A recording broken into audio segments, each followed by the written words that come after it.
It's appropriate that I follow John Newman because I literally follow him in doing research. He's been a good friend for many years. I've learned a lot about him. We have our differences, and I think some of those analytical differences will become clear in my presentation, and maybe we can talk about them afterwards. We are indeed moving forward with the new records in the now found in the JFK Records collection at Archives 2, and the story that I'm going to tell you now is, I think, a sign of that. March 14th, 1990 was an unusually warm day in Washington, D.C. On that day, a group of people gathered at Park Lawn Cemetery in Rockville, Maryland, for the burial of a man named George Joannides. His obituary appeared in the Washington Post that day, deep in the Metro section. He was described as a lawyer for the Defense Department who had gone into private practice after his retirement. The readers of the Post had no way to know that he was not, in fact, a lawyer for the Pentagon. He was a 25-year veteran of the CIA's clandestine service. He had a very interesting role in the events of 1963, and in the late 1970s, he played a key role in stonewalling the House Select Committee on Assassinations. He was the man who was in large part responsible for one of the very first JFK conspiracy theories. It's a very interesting story, and I'm going to tell it now. I want to say at the outset that I'm not saying in this, and I don't want to imply or anyone to conclude that I'm saying George Joannides was involved in a plot to assassinate the president. There's no proof of that. I prefer to rely on what his friends and family and colleagues said about him. He was described as an effective and dedicated CIA officer. In sensitive situations, he was described as the perfect man for the job. If after his death the CIA would say that he was in fact not an actual person, I am here to tell you that he was an actual person, and this is part of the story of his life. I'm going to do three things today. First, I'm going to tell the story. How did the first JFK conspiracy theory emerge? Where did it come from? Second, I want to talk a little bit about technique, or I hope my story will illuminate technique of exploiting the untapped potential of the new JFK files, and I believe that it is tremendous. And finally, I want to do a little bit of analysis, which maybe we could talk about later, which is the role of Richard Helms and George Joannides in the events of 1963. The story actually begins about a year before the assassination, November 6th, 1962. This is the immediate aftermath of the Cuban Missile Crisis, and you want to put yourself back in the situation of Washington in the first week of November. Just a few days before the Cuban Missile Crisis has ended, President Kennedy and Premier Khrushchev have stepped back from the brink of nuclear war, which was, by most estimates, less than 36 hours away. They've reached an agreement. Premier Khrushchev is going to withdraw the missiles from Cuba, and they are in fact being withdrawn. The country is tremendously relieved. And then on November 6th, a Cuban exile organization based in Miami, the Cuban Student Directorate, charges in effect that the missile crisis is not over, that the Soviets have not withdrawn their missiles, and that they have stashed some of them, 44 was their figure, in caves around Cuba. This, as you can see from the graphic here, makes the front page of the Washington Star, then the biggest circulation newspaper in the capital. A note on the Cuban Student Directorate. You hear a lot of talk at the conference about Cuban exile organizations, and I'm concerned that a lot of that talk seems to me to be ahistorical, revolving around groups like Alpha 66, which is an important organization, but at the time, Alpha 66 was not a particularly large or important organization, and the Cuban Student Directorate, actually really known as the DRE, the Directorio Revolucionario Estudiantil, was a very important organization. By the CIA's own estimates of the Cuban exile groups in Miami, it was the largest, with 2,000 followers. Had a large and active headquarters, an able and energetic student leadership, mostly coming out of the University of Havana. And it was, as such, as an effective and large organization, it attracted support from the CIA. The leaders of the organization had been recruited on the University of Havana campus in 1960 by David Atlee Phillips, who was then working undercover as a public relations man on Humboldt Street in downtown Havana. As the Castroite repression of opposition elements on the campus became severe in the course of 1960, he helped the Cuban student leaders move to Miami, establish the Cuban Student Directorate there, and to continue and grow their opposition to Castro. In the CIA files, the directorate was known by the code name Amspel. Well, this story that the Cuban Student Directorate told on November 6th had an effect, especially when 1 week later, on November 12th, Luis Fernandez Rocha, the Secretary General of the DRE, goes on the Today Show and repeats the charge to guest Hugh Downs. President Kennedy in the White House watches the show that morning. By the time he reaches the Oval Office around 11 o'clock, he is quite angry. He goes into his office with his advisors. He complains about this report. He says that it could make the whole situation unmanageable. And he directs the CIA to call the Cuban students on the carpet. And the next day, I'm missing a slide. Yeah. The next day, Richard Helms calls the Cuban students on the carpet. I'm missing the slide here, but what he says, and we have the minutes of the meeting, the two Cuban student leaders fly up from Miami. Helms calls them on the carpet. He's quite angry, speaking to them quite sternly, and he says that he's going to do several things. First of all, he wants the group to clear all of their public statements with the agency. The second thing he says is if they want to pursue military plans against the Castro regime, they have to submit their plans to the agency in advance. And the third thing that he says is that he wants to assign a new case officer to handle the agency's contacts with the groups. And he's quite specific in the minutes of the meeting, saying this man will report personally to me about your activities. The Cuban students go back to Miami, and 3 weeks later, their new contact appears. And that was the man who died in 1990, George Joanides. I don't have a picture of George Joanides, so I want you to form a picture in your mind of him as he's been described to me. He was quite a dapper man, wore tailored suits. He was good-looking, Greek-American with distinctive Mediterranean features, a native of New York. He spoke with a New York accent, spoke 3 languages fluently, was quite witty, and carried himself, by all accounts, with considerable command and clout. This is what the Cubans who worked with him say, and this is what his colleagues say as well. And so he gets to work right away. In January, according to some records that I've just found in the JFK records collection, he starts to crack down on the DRE and make sure that they become under CIA discipline. And the first thing that he does is he demands that all of the DRE leaders take polygraph tests, which they do. The DRE leaders are at this point quite disturbed by the direction of Kennedy's Cuba policy after the missile crisis. They fear that Kennedy was becoming accommodating to Castro, and indeed this was the case. The Kennedy administration was strongly discouraging independent exile action against the regime, which previously it had tolerated. And the DRE leaders, young students, were quite angry about this, and especially in the group's military section. The DRE was a large organization, had many components. Propaganda, they published a newsletter, they organized, they did publications about human rights abuses in Cuba.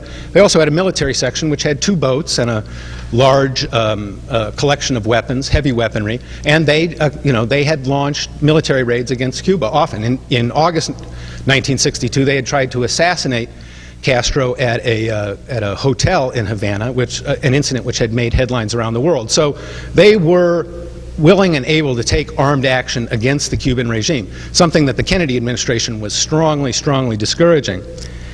And in February, they began planning another operation against Havana. They wanted to attack the Shell oil refinery in Havana, a source of income for the government. And they told Joanides about their plans. You can see in this cable here, this is in late February 1963, President DRE mood favors action ops of Havana raid type. That's a reference to the attempt to kill Castro. planning currently well underway. DRA feels so strongly the necessity of this action, it tends to proceed even if KUBARK, that's the CIA, were to discontinue financial support. The source of who's telling this story to Joanides intends this alert on raid to constitute compliance gentleman's agreement has with the DCI. I want to make a note here. Technically, the Director of Central Intelligence at the time was John McCone, but I think this is clearly a reference to the gentleman's agreement that they have with Helms, that they will give him advance notice of their public statements and of their military actions. As I said, Kennedy's Cuba policy at this point is really faced with profound contradictions, and in early April 1963, they really come to a head. Within the Cuban exile community, there is no appetite for toning down Cuba policy. There's a strong desire to continue military action against the regime, which Bobby Kennedy and President Kennedy were strongly opposed to. They announced at that time, they put 27 leaders of Cuban exile organizations under an INS order, confining them to metropolitan Miami. They could not leave Miami without permission of the U.S. government. With this kind of feeling going on, the Cuban Revolutionary Council, the umbrella organization of all the Cuban exile groups that the administration was supporting, dissolves. The leaders would have no credibility with the exile community if they continued to go along with the Kennedy administration. The DRE is in the forefront of blasting the Kennedy administration for this. Luis Fernandez Rocha talked to a New York Times reporter and said that Kennedy's Cuba policies had always culminated in disappointment and betrayal. People at the CIA station in Miami were furious about this, the cable traffic shows that people began saying, look, we should cut these guys off. We have to stop their funding now. Helms overrules them, sends a message to Miami saying funding for AMSPEL should not be cut off without his permission, without headquarters permission. That same month, the CIA sends a memo to the White House, and this is found in the JFK library, in which they list, a 3-page memo, they list the financial support that they're giving for Cuban exile organizations. The Cuban Revolutionary Council, of course, was receiving the most, but the organization that was receiving the second most amount of money was the Revolutionary Student Directorate. And you can see here they were receiving $25,000 a month at the Miami headquarters of the DRE. That's about $130,000 a month in contemporary dollars, about $1.5 million a year in contemporary dollars. So this is a well-funded group.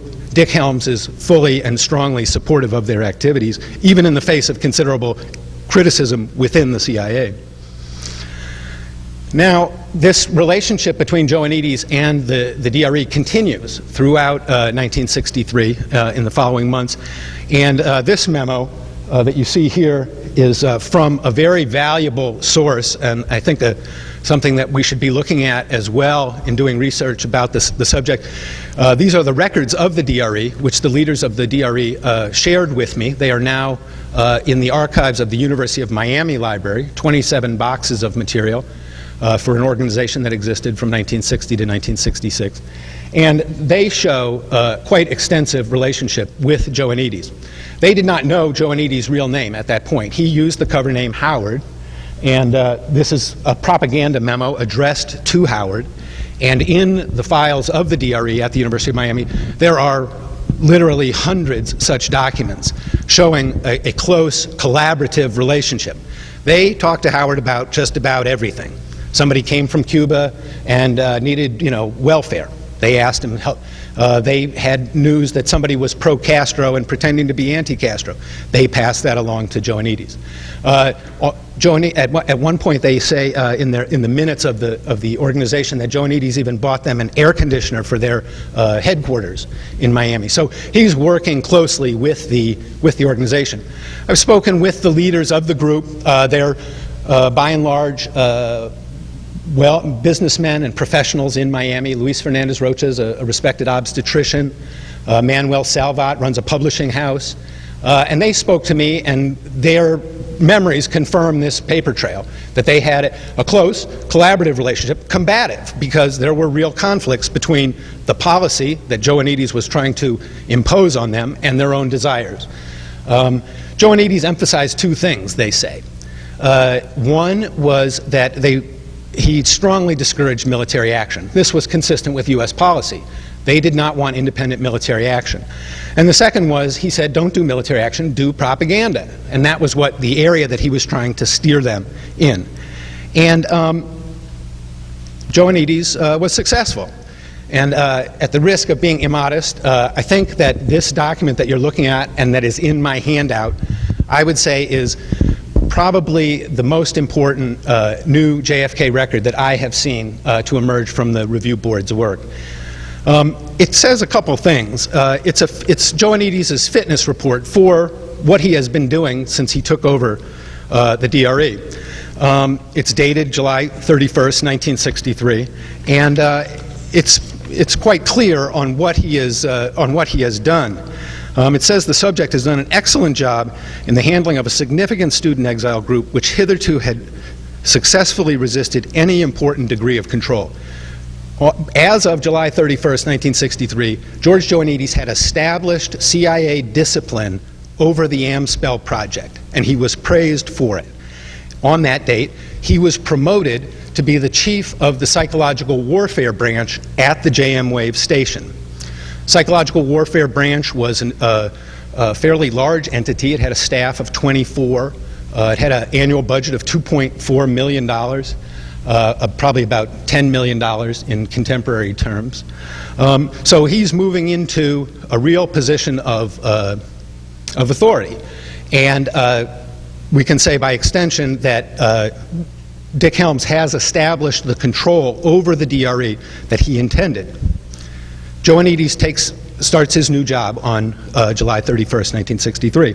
And the first target of his action is, I believe, the Fair Play for Cuba Committee in New Orleans. We've talked a lot at this conference about Oswald in New Orleans. Joan Mellon has given a lot of presentation about Oswald's New Orleans life. I don't want to rehearse all of that. I want to look at that Oswald's encounters with the Cuban Student Directorate in New Orleans from the point of view of the Directorate operationally and organizationally. As we know, Oswald was intending to create a confrontation with the Cuban exiles. He had written to different organizations saying that that was his plan. And on August 5th, 1963, he approaches Carlos Bringuer in the DRE headquarters in New Orleans. And he offers to train DRE people to fight Castro in Cuba. Bringuer brushes him off with the thought, he later said, that he might be from the CIA or the FBI. On August 9th, Oswald turns around and starts handing out pamphlets for the pro-Castro Fair Play for Cuba Committee. And this provokes the confrontation with the Cuban exiles that he desired. Again, I want to emphasize the organizational response of the Cuban Student Directorate of the Amspell Project, and that is that they mobilize. The story of Oswald's encounters with Carlos Bringuer and the other Cubans is presented in the Warren Commission and other places as a kind of isolated event involving those Cuban exiles and nobody else. But that's not the story that the former leaders of the DRE tell. They note correctly that the DRE was a large organization that had a command structure, and that Carlos Bringuer didn't just up and do whatever he wanted. He kept the Miami headquarters of the group well informed. And they say in this case that's exactly what he did. He said that they had run into this pro-Castro guy. What should he do? And the leaders of the DRE, former leaders of the DRE, say that they told him, go after him. Expose this guy. And not only that, they record in their own files what's going on. These two the two items on the right are excerpts from the military intelligence file, that's their title, of the DRE military section. And you can see that, Sección Militar, up at the top. And they had personnel files on all people who were acting on behalf of the DRE military section. That top one is Carlos Bringuer, who incidentally did say in testimony to the Warren Commission and to the FBI that he had no connection to the DRE's military section, but his file does appear. And these are extensive files about people's training, background, date of birth, associations with the Cuban government, et cetera, et cetera. Also down here, Celso Hernandez was another Cuban exile who lived in New Orleans, a supporter of the DRE, and he is pictured there. So they are taking note and sending back intelligence that they have collected about Oswald to their leadership in Miami. On August 16th, as we know, Oswald hands out Fair Play for Cuba Committee pamphlets in front of the Trade Mart in New Orleans, where he is again noticed by members of the New Orleans DRE. They don't actually confront him at the Trade Mart that day. He stopped pamphleting by the time they noticed him, so they followed him to his house, and they sent one of their members, Carlos Quiroga, to pose as a pro-Castro supporter and go to his house and learn all about him. And this is where the DRE learns that Oswald had lived in the Soviet Union. The important thing about this is that the members of the DRE, as we can see, are even talking about what they're doing in terms of an intelligence operation. One leader of the DRE described what was going on with Oswald in New Orleans as a counter-penetration operation, kind of using intelligence lingo to describe what is happening. On August 20th, with the information in hand, Bringuer talks to sympathizers with the exile cause in New Orleans, and they begin to arrange a radio debate with Oswald on WDSU. All the while, Carlos Bringuer is keeping Miami informed about what's going on. This is a little note that's scrawled at the bottom of Celso Hernandez's personnel file at DRE headquarters, and it says, this is one of the Cubans who collaborated with me against the Fair Play for Cuba Committee here in New Orleans, and it's signed by Carlos Bringuer. So Bringuer is keeping them apprised of the operation against the Fair Play for Cuba Committee. The radio debate happens. Bringuer and Oswald debate on the air. Afterwards, the DRE writes a press release. And they say, write to your congressman. They call for a congressional investigation of the thoroughly obscure Oswald. This is interesting because recall that Dick Helms has made it quite clear that he expects all public statements to be cleared in advance with the agency. Now, the former leaders of the DRE are a little cagey on the question of, did they talk about this with Howard, with George Joanides? Luis Fernandez Rocha says that he doesn't recall if he spoke with him. And I questioned him considerably on it seemed like an important detail. But remember, Luis Fernandez Rocha was put under a polygraph, and he may well still be under oath to the CIA and feel bound by secrecy agreements and cannot talk about it. Other members of the DRE say they are certain that Howard Joanides knew about what was going on in New Orleans. But I think that's a secondary question. Given the level of headquarters interest in the DRE, their furtherance of the DRE's ambitions and activities throughout 1963, George Joanides knew or should have known what was going on with Oswald and the DRE in New Orleans. A second assignment for Joanides comes in September 1963, and it also involves combating pro-Castro forces in the United States. A group of college students had spent the summer in Cuba to learn about the revolution and were sympathetic to it. They planned a meeting at Town Hall in Midtown Manhattan where they were going to talk about their experiences. And Joanides in Miami gives 4 leaders of the DRE $660 to travel to New York and to combat them, to confront them. And this is a receipt found in the DRE archives at the University of Miami, which shows it's to Howard from the finance department of the DRE, explaining the money, the advances, where they are going, and all of that. They travel to New York. They march into the meeting at Town Hall, sit down, sing the Cuban national anthem. The organizers of the conference attempt to throw them out. A confrontation, quite angry, ensues. They do eventually leave, but outside in the streets, a huge brawl erupts between pro and anti-Castro students, involving 1,000 people. This is a clip from the New York Daily News that day. A small war in Times Square was a quite chaotic scene. This is the headline that day. You can see it's the day of the Birmingham church bombing. So the brawl in Times Square didn't quite make, it did make the front page. Here you see horse-mounted New York City policemen breaking up the people fighting in the street. Again, the DRE has gone public. They're named in the news accounts in the New York Times. So we again have public action taken by the DRE, which is supposed to have been cleared and sanctioned with the CIA, and it seems that it was. October 1963, Oswald has gone on, ceased his activities in New Orleans, and gone to Mexico City, where, as John has explained, he attracts close and careful attention of the CIA, and, it's important to note, David Atlee Phillips, the man who created the CIA's relationship with the DRE and who remained interested in its activities all along. At the same time, in Miami, the DRE is mobilizing for major action in Cuba. They start sending out directives to their followers saying, you know, we're gonna take we're gonna have an uprising. Cuba will be liberated. We don't care if we don't have the support of the United States.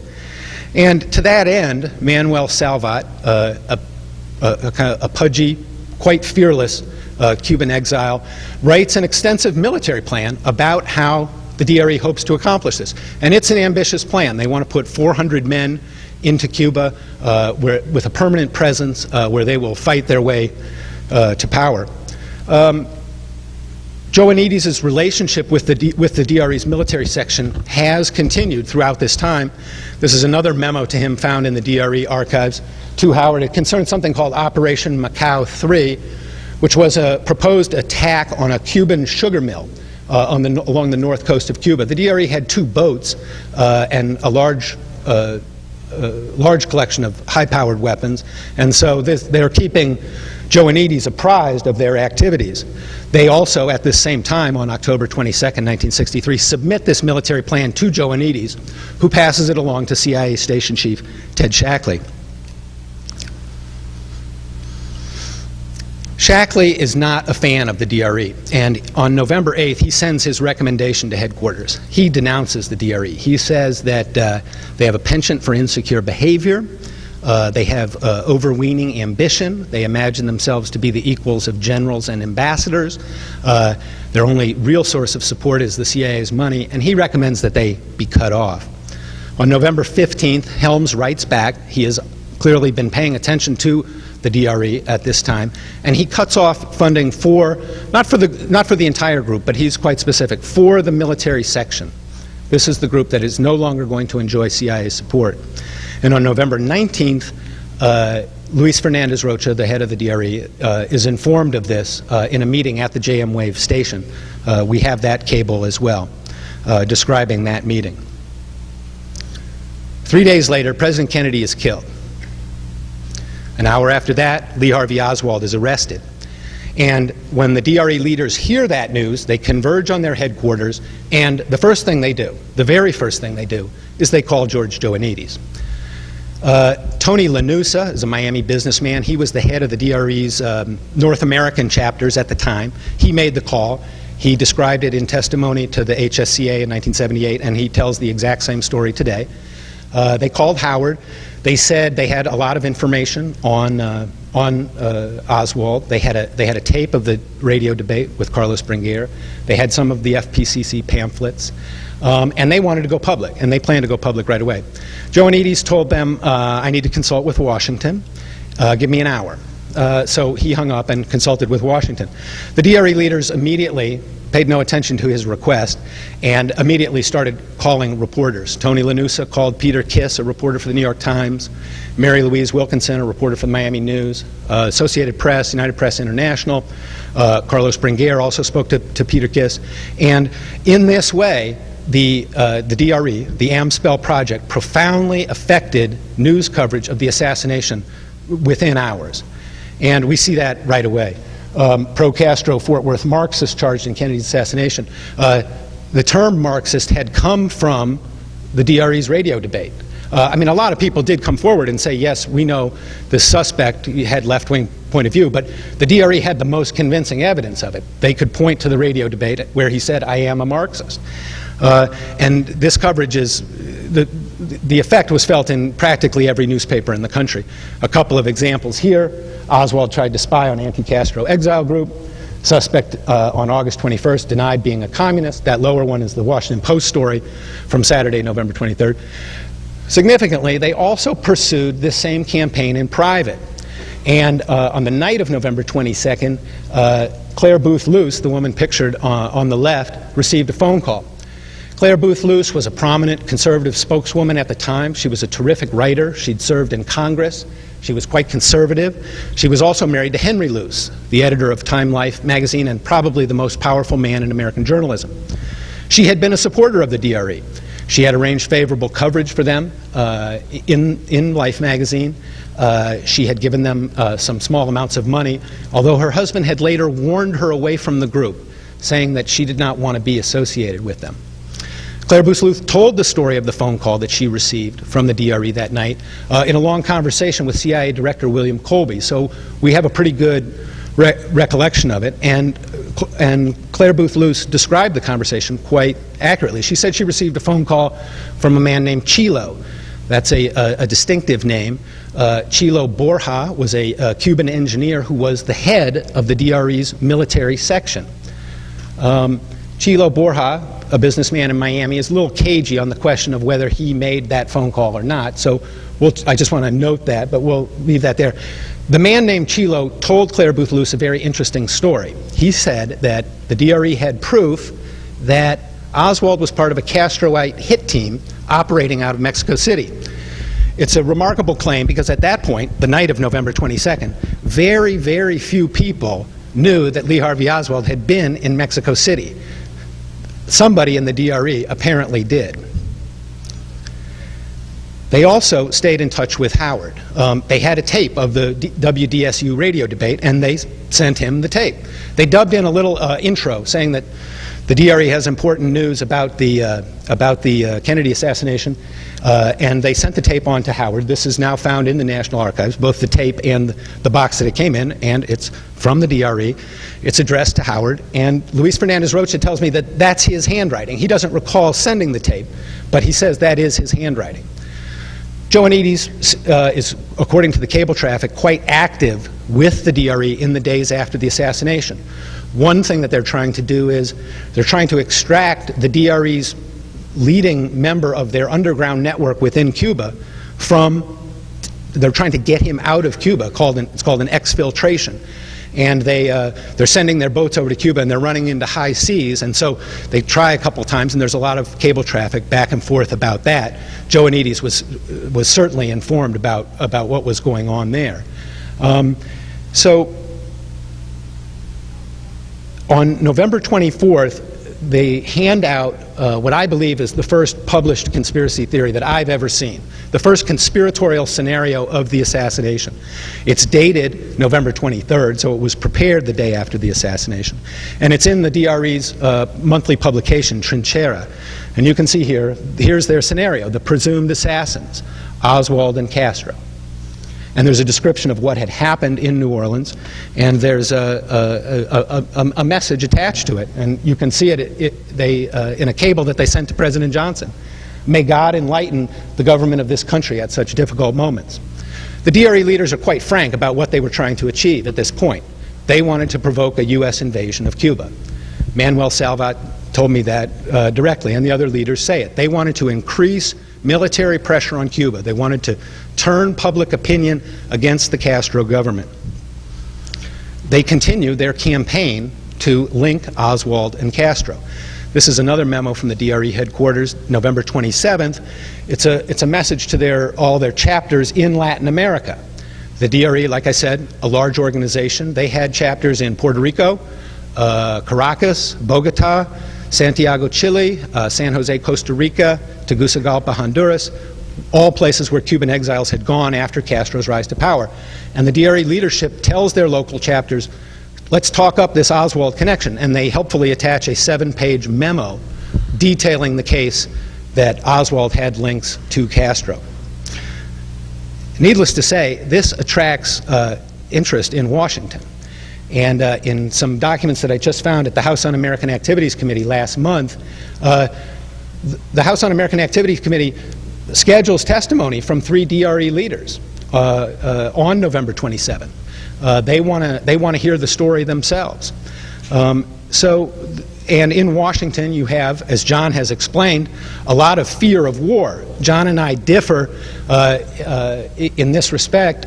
I think that there was a genuine fear of war, and that President Johnson was determined not to be stampeded into war against Cuba, and was trying to cut off that speculation created by the DRE and other reports about Oswald's Cuban connections.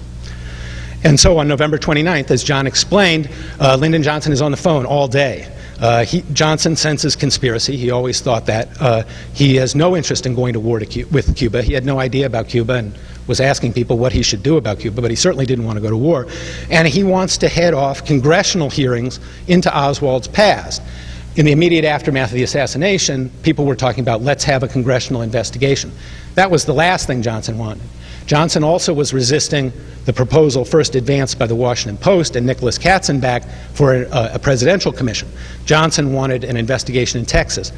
But by a week after the assassination, he has changed his mind. He adopts the Washington Post proposal as his own and begins pursuing and persuading all of the members of what would become the Warren Commission to participate. With this, any desire to explore Oswald's Castro connection begins to evaporate in Washington. By December 3rd, the House Un-American Activities Committee has canceled the scheduled testimony from the DRE leaders. In Miami, Joanides has given money to the top two leaders to go to Costa Rica, keep them out of the way and keep them away from the North American press. The demobilization of the DRE military section continues. This is a CIA memo, December 24th, 1963, in which the transfer of the loyalties of the most effective and committed members of the DRE military section are transferred to the MRR, which was the favorite group of Dick Helms and the CIA at that time. And Joanides begins to sever his relationship with the DRE. Luis Fernandez Rocha recalls only one post-assassination conversation with Joanides, which the CIA man took him out for a cup of coffee and gave him a little personal advice. Said, it's time, get out of politics, resume your life, get on with your studies. And Luis Fernandez Rocha says that he was very touched by Joanides' personal attention, and he appreciated that, and that is in fact what he did. He returned to the University of Miami Medical School a few months later. This document here, I think, is the second most significant new record to emerge from the JFK records. It's the CIA's assessment of Joanides' performance over the past 18 months. This is the end of, the last 2 years. This is the end of his 2-year tour in Miami. And let's just review what has happened. His intelligence agents, his network, has run across the accused assassin of the President of the United States.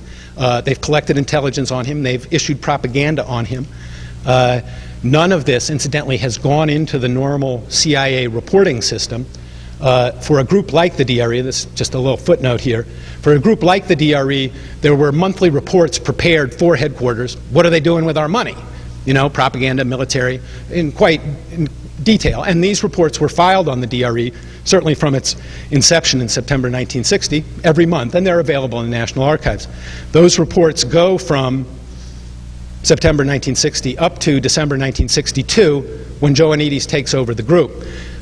They stop at that point. They are not to be found in the archives, and those monthly reports resume in May 1964, when Joanides leaves the handling of the group.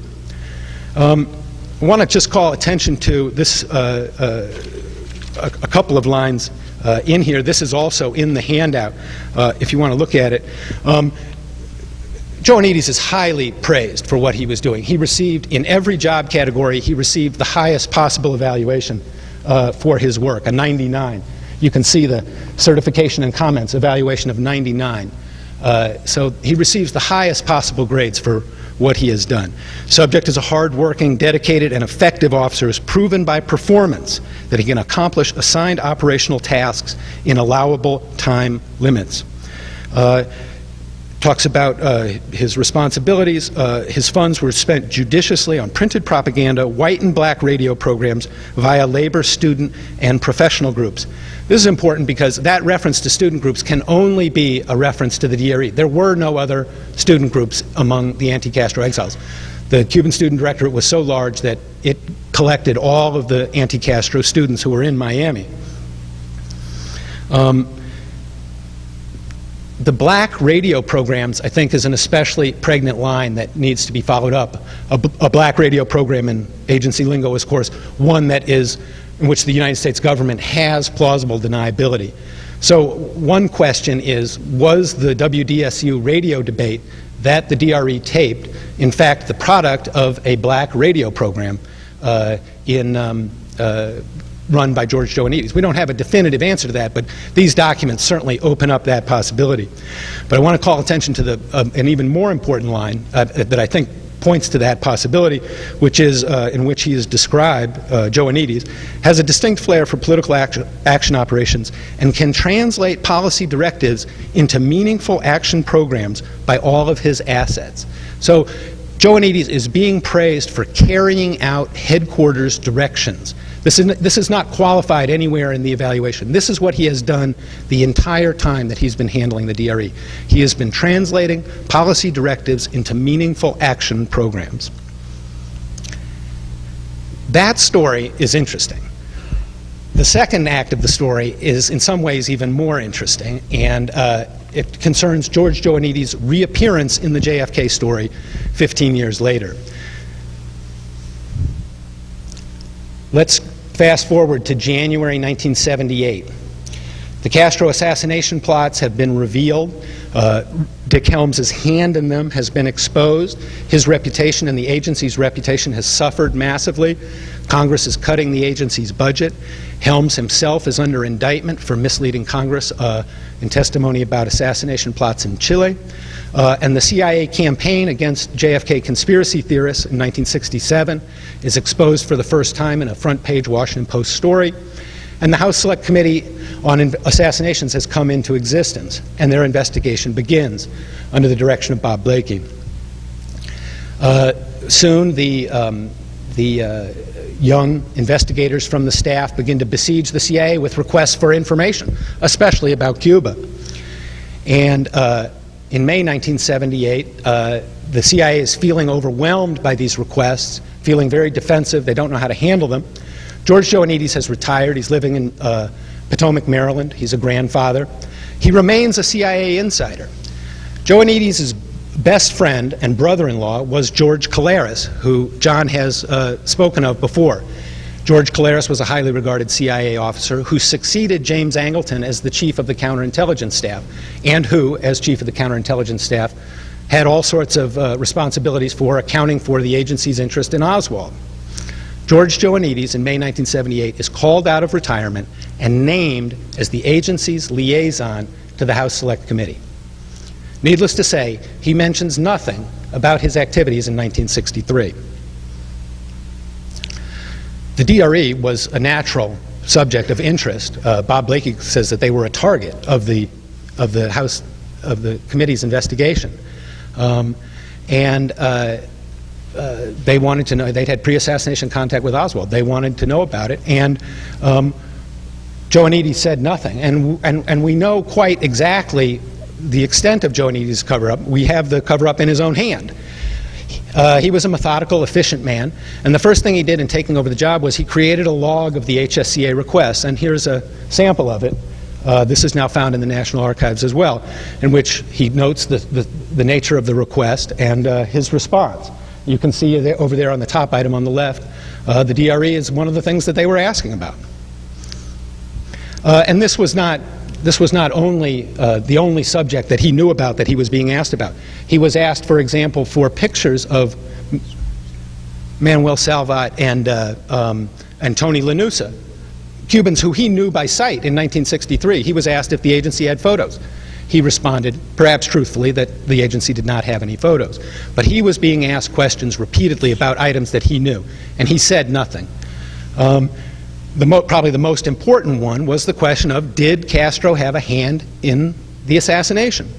And on June 12, 1978, the committee requested a detailed explanation of efforts taken to contact Cuban assets and sources regarding the knowledge of circumstances surrounding the assassination and the possibility of Cuban government involvement. There was nobody in the U.S. government who was better prepared to answer that question than George Joanides. It was his assets who had run into Oswald before the assassination. It was his assets who had first proposed the possibility of Cuban government involvement. Unfortunately, there was nobody in the U.S. government who was better prepared to prevent the answering of that question. And in his log, Joanides records no response to the committee's request. This goes on all summer. He deflects these inquiries. He does provide information about the DRE, and you can see here his comments. He provided what he describes as miscellaneous documents, and indeed he did. The HSCA did get a scattering of documents about it. The interesting thing about those documents is none of them concerned the time that the 18 months that Joanides handled the group. So he is hiding his own relationship with the group, clearly. I think that's very well documented now. And this goes on all summer. You can imagine that this is stressful work for him, okay? He is protecting the reputation of the CIA, which is at an all-time low, and speculation about the CIA's possible involvement in the assassination is quite high at this point. He's protecting the reputation of Dick Helms, for whom he worked and who was in disgrace and quite notorious at that time. And he's protecting his own reputation. If he knew about Oswald before the assassination, that would not be something that he was going to want investigators to know. This over here is Joanides' signature on some of the back and forth, and we now have a lot of the record of how he dealt with the House Select Committee. Bob Blakey never knew this story. When I told it to him for the first time, he was astounded and appalled. He described it as very disturbing, and he said that Joanides was in a position to effectively control their investigation. Joanides, as Blakey told me, we only saw what he wanted us to see. It took its toll on Joanides, and in October 1978 he suffered a heart attack. Heart problems would plague him for the rest of his life. But he was a soldier. He quickly returned to work. He did not tell a lot of people about his heart problems, and he continued working for the agency. By January 1979, the HSCA was wrapping up its work. Joanides got another job evaluation, this one from CIA General Counsel Scott Breckinridge, in which he described his work with the HSCA, his efforts to repel the impudent questioning of the committee investigators, and he described Joanides as the perfect man for the job. In June 1979, the HSCA concluded that Kennedy had been killed by a conspiracy involving Oswald and others who couldn't be identified. In the final report, you can read, Blakey vouches, not enthusiastically, but does vouch for CIA cooperation. Blakey has now renounced that, has now retracted that endorsement. He says that Joanides and the CIA deceived him and compromised the investigation. He says had he known Joanides' activities in 1963, he would have put him under oath and interrogated him. Joanides, as I said, was plagued by heart problems for the rest of his life. He lived in Potomac, Maryland, and they eventually caught up with him. He died in a Houston hospital on March 9th, 1990, and was buried in Park Lawn Cemetery a few days later. I want to emphasize what his family and friends say about him. They describe him as a wonderful father, a warm and witty companion, a man who thought of others first, honest, ethical, quite dedicated to his work, could have made a lot of money had he gone into private practice as a lawyer, and I don't see I see no reason to doubt what they say about him.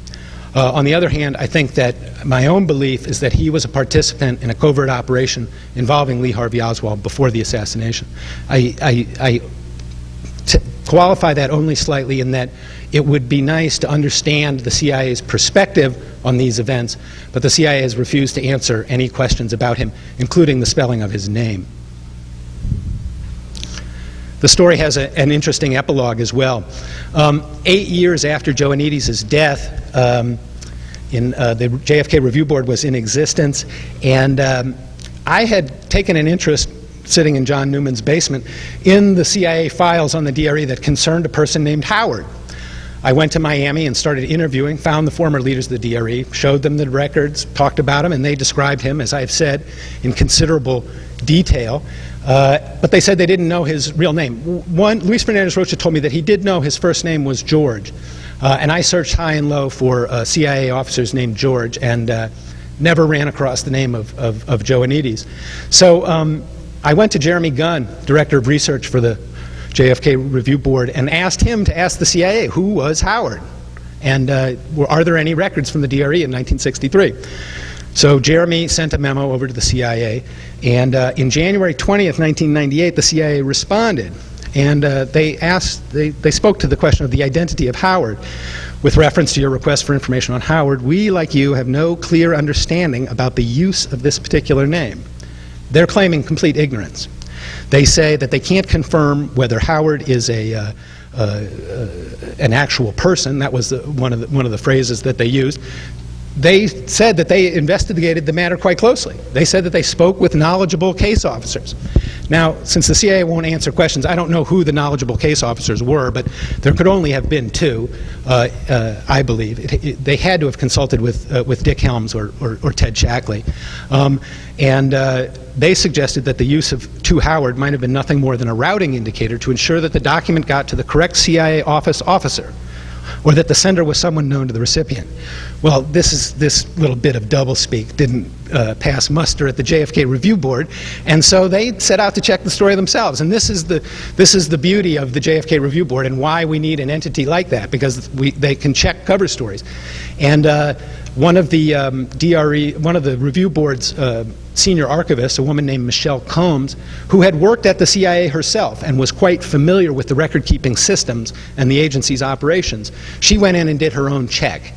And in March 1998, she found Joannidis' personnel file, and it confirmed that he was the chief of the psychological warfare branch, that he ran the DRE, that he had worked with the HSCA.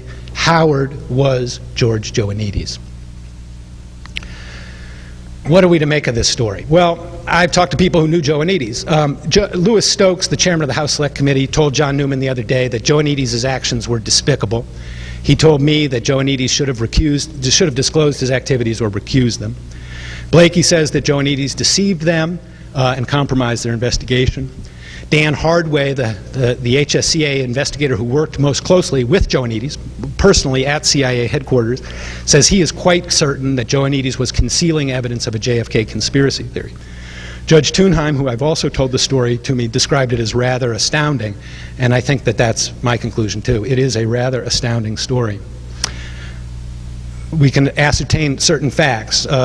The Amspell Project was a psychological warfare operation. Psychological warfare is designed to confuse and confound the enemy by getting inside of his head and changing his perceptions of reality. The Amspell Project was run by the psychological warfare chief, George Joannidis. Joannidis knew or should have known about Oswald before the assassination. His actions were overseen by the Deputy Director of Plan, Richard Helms, and that the Amspell operations that occurred in the United States were a violation of the CIA charter banning operations on U.S. soil. We have some unanswered questions. Was the WDSU debate a black program? An intentional effort by the CIA to link Oswald to Castro before the assassination? I think the evidence leans that way, but the CIA needs to clarify that. They're legally obligated to. Did Richard Helms, via his staff, seek to link Oswald to Castro both before and after Kennedy was killed? The CIA needs to clarify that. And the Amspell Project goal, was the goal of the Amspell Project to provoke U.S. opinion and justify an invasion to remove Castro from power? We don't know, but that's certainly a question that needs to be answered now. My conclusion is, does this point to a conspiracy to kill President Kennedy? Well, none of this story concerns what happened in Dealey Plaza, so I'm not going to address the question of, does this speak to an assassination conspiracy? I think it does show, in my mind, that there was a profound intelligence failure that revolved around the Cuban Student Directorate, and the failure was threefold. It was illegal. It was a violation of the CIA's charter. It did not weaken Fidel Castro, as was the goal. And most importantly, the Amspell operation overlooked the gathering danger to President Kennedy that was embodied by Lee Harvey Oswald. So about the only thing that I can see that it accomplished was it did generate the first conspiracy theory, the first conspiratorial scenario about President Kennedy's death, and leads us back to the question, was there a conspiracy to kill the president? Thank you very much.